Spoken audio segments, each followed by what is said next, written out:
respecting the risk and understanding that comes with it. With my advice is only use 30% of your equity. Okay. So when you have these like funded accounts, like, yeah, I got $100,000 funded account. You want to get out there and you want to maximize that $100,000 leverage they're giving you. You don't have $100,000 really, but they're giving you the buying power or selling power of 100,000 equivalent. I'm telling you, only use 30,000 of it. You will not blow your account. You won't wreck it. You won't get, drunk with the idea of making big money. You want to make consistent money. And if it works out that you're only making $500 a week, fuck anybody else that has a problem with that. Who gives a shit? That's $500. That's bread going in your pocket. That's grocery money. That's paying your car note or a utility bill. Fuck everybody else's opinion. There's too much of that shit going on to getting you wrapped up and caught up in all this keeping up with Joneses shit. You're here and you're in this industry to do one thing: make money. That's it. It's not a fucking hobby. It's not fantasy football. It's not this team against that team. It's you trying to.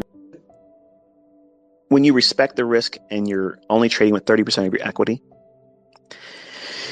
the idea is, if you're new, and I've seen so many times, like I fell victim to this too. When I first started really wanting to make big money, I was like, I'm undercapitalized. Like, I don't have enough. And I took bigger risk than I should have, thinking I'm going to shorten the span of time that required to get to a bigger account. Because if I get a bigger account, I can make big money consistently. And it doesn't work that way.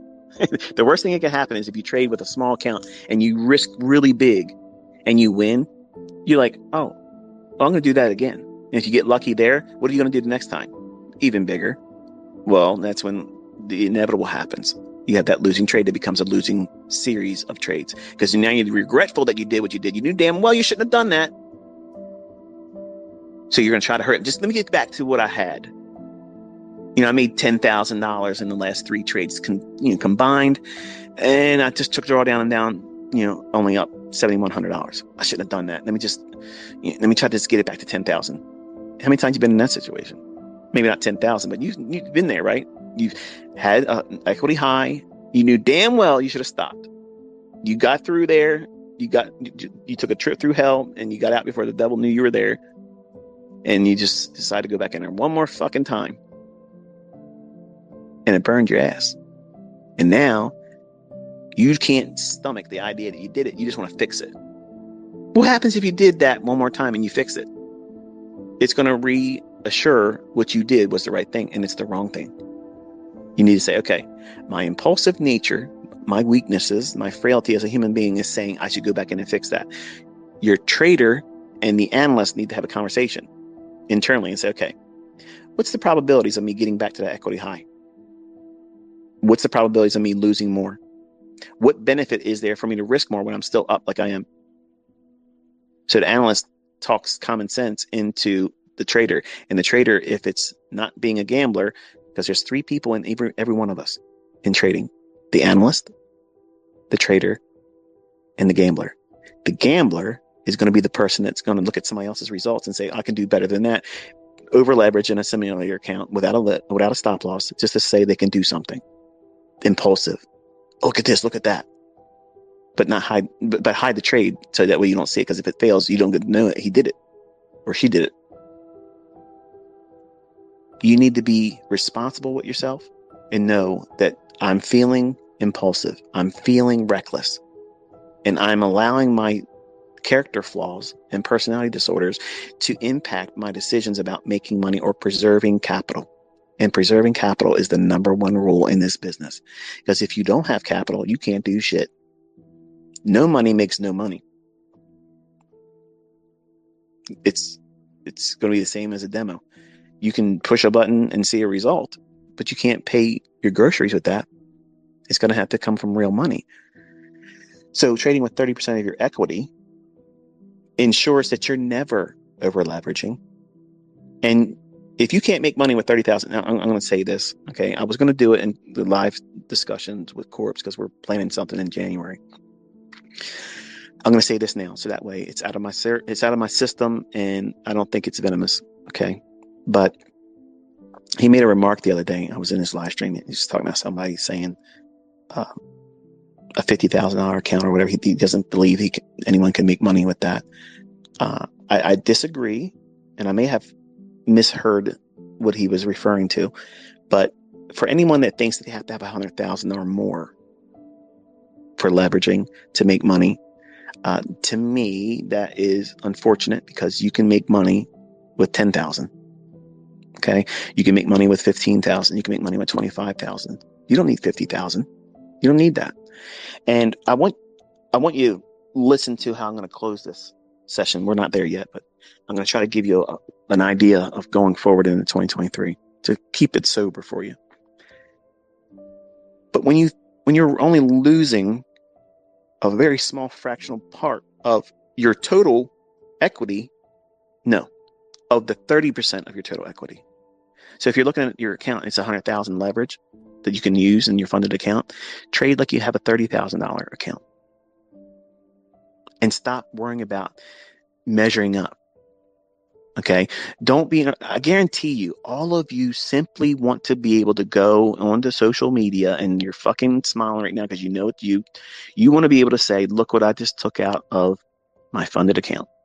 You want that big fat 70,000 like the other young man did a couple months ago. That was in my fold.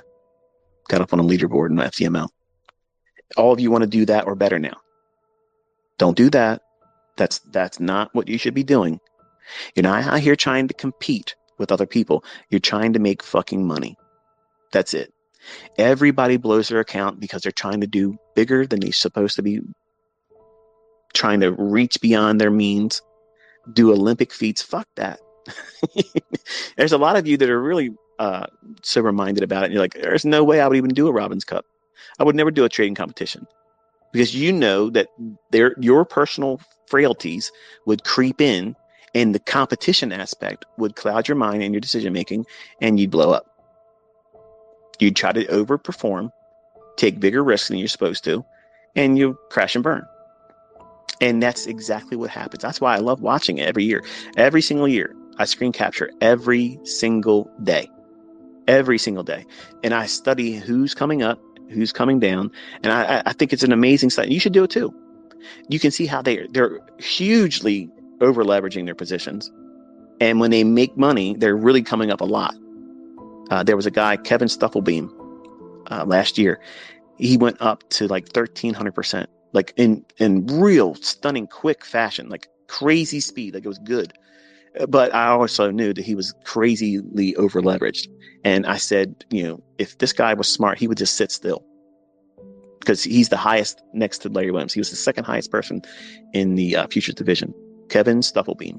He ended up winning with like 300 and some %, but he came down 1,000%. So I know that he was drunk. Like, I'm going to keep pushing. I'm going to keep it. Dude, you had it. Like, it was unlocked. And that's all anyone. So what anybody needs to do is to simply get to that number 2 spot in the ranks and just sit there, and everybody will break themselves trying to get there. And that's what happens every single year. The whole leaderboard rotates in and out, in and out, in and out, because they're all trying to push hard, really hard, overly reaching for things that are not necessary, because 90% of the traders in there are going to do that same thing. So if the students are listening to me that are going to go in there next year, let me hold it to the end. Okay, I want to close on a good note. So if you are only trading with 30% of your equity, you're removing the likelihood of blowing your account, because you're only trading with 30% of your money. And then you're doing what? You're doing your percentage risk per trade based on 30,000, not 100,000. Oh, this is bullshit. You can't make money with that. Bullshit. You can make money with any money. Stop thinking little money, can't make money. You just got to submit to time more. And there's nothing wrong with that. You want to be patient. Think about what you're feeling, that sense of impatience right now. You're all impatient. I understand. I was impatient too. But you all are expecting unrealistic results in such an unrealistic time span. Like, you honestly believe that you're going to make $100,000 in 2 months of live trading with a funded account without any level of stress? The only way you're going to do that is over leveraging and taking nuts levels of leverage and risk. Why? Your whole business model should be, I want to be consistent, know that my trades will work more times than they fail. I will not be affected adversely, mentally or psychologically. When I take a losing trade, it means absolutely nothing. It's a tax. That's it. And when you adopt that mindset, you will not doubt the market condition that you're trading in, because if you're not fearful of losing money, or if you do take a loss, it's going to be so infantile, so insignificant, that it won't matter if you do take a loss. That means you're going to trade better. You'll be able to go in, trade, just like you probably feel when you're trading on a demo account. Like one of the students I have, phenomenal trader when it's demo, like precision, crazy, nice, really good. Put him in a live account, short circuits, because he's not from a country that has a lot of money, and money being taken from him, it's astronomical pressure. It's risk that he can't absorb it. He can't do it. And that's a byproduct of not doing this for a length of time, where you condition yourself to being bored with the results. When you make it so consistent, you're doing it in a position where you're not making real money or taking real losses, but you're bored with the process that you keep doing it over and over again, and it's consistent. Then when you creep into a small little account, the smallest account that you could start with, and you just dabble with it like that, and you build in a level of comfort of growing in equity, and you add a little bit more. After 3 months, put a little bit more money in. You ease into it. Not, I'm going to get funded and try to get $8,000 in funding and just go crazy. Do over leverage and everything. And if I lose half the accounts, who gives a shit? Because I got 4 million leverage still. That's not doing it efficiently. That's dumb. You need to be consistent about what you're doing. And if you do these things, you will not be fearing losing. You can't blow your account because you're under leveraged on all your trades. You're under leveraged. See, you're all looking for 500-to-1 brokers. Hey, ICT, what broker do you have that would be a good broker for me? I'm in this country. I don't want to use this one since 500-to-1. 500-to-1? That's fucking stupid. Like, that's fucking dumb. That's nuts. That is literally worse than casino odds. Like, that's guaranteed you're losing your ass. That's the really real shit there, okay? Don't even think that you got to do that. If you can't make money with 10-to-1 odds or leverage, you can't trade. So you're all worried about being perfect and not losing money, when you should be worrying about risk and learning how to manage yourself. I literally, no fucking bones about it, I literally sat there in that account when I wasn't answering individual questions. I sat there and my son sat with me. I flipped my fucking coin and said, okay, here it is.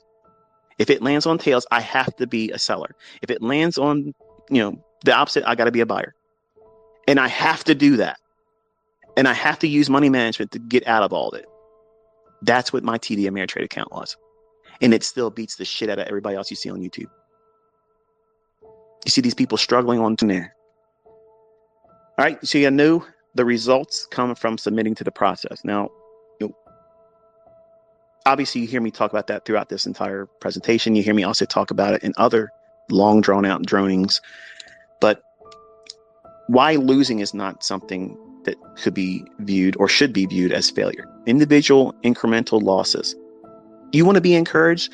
Go to my, I think I titled it First Year Result Expectations. Like, if you want to see what a new student, what their trading account is going to look like when they get out there and start really trying to push with real money, I honestly believe and I'm saying that would be a full year. Now, I condensed a lot of things and did a lot of things with my own experience, but to double your money, which is what you're supposed to be aiming for. If you go back to my original teachings in Baby Pips, when I was on that platform, I said that you should be aiming for 6% a month. If you do that, you'll make 100% return on your equity. That is a phenomenal rate of return. Do not let anybody tell you that that's not a good return. That's fucking sick. That's crazy returns. If you're consistently able to do that and you walk into a institution and say, look, here's my shit, here's my credentials, they'll put you through a little process, pat you on the back, and then they'll give you a chance. Not everybody, obviously, but if you are proving yourself like that and you got real accounts that you can do that shit, you will be acquired, because that's a skill set that most people can't do. And you got to do it with low risk. Low risk. How's that done? 30% of your equity, less than 2% risk, but very routine. And you can walk into money management, fund management, all those types of things. But you can't just say, hey, look, I went through ICT's mentorship and therefore I know smart money concepts and you people are going to pick me up. They're going to find me. They're going to find nothing. They're not going to find nothing.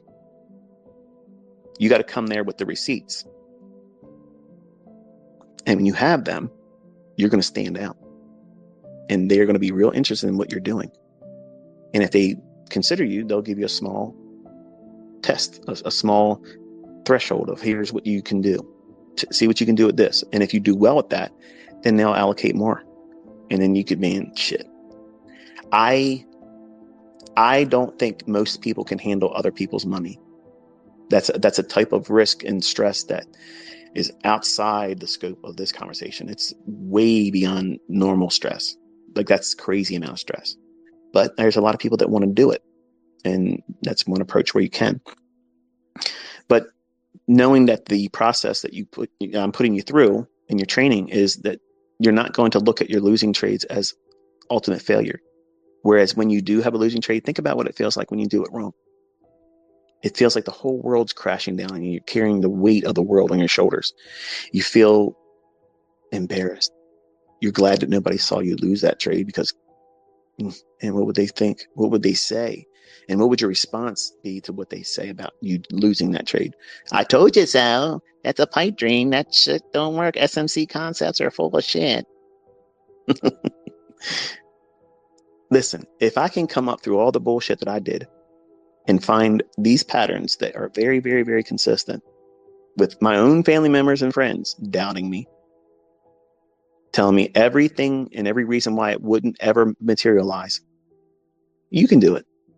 But you just got to stop putting all that weight on one transaction or one trading day or one trading week or one trading month.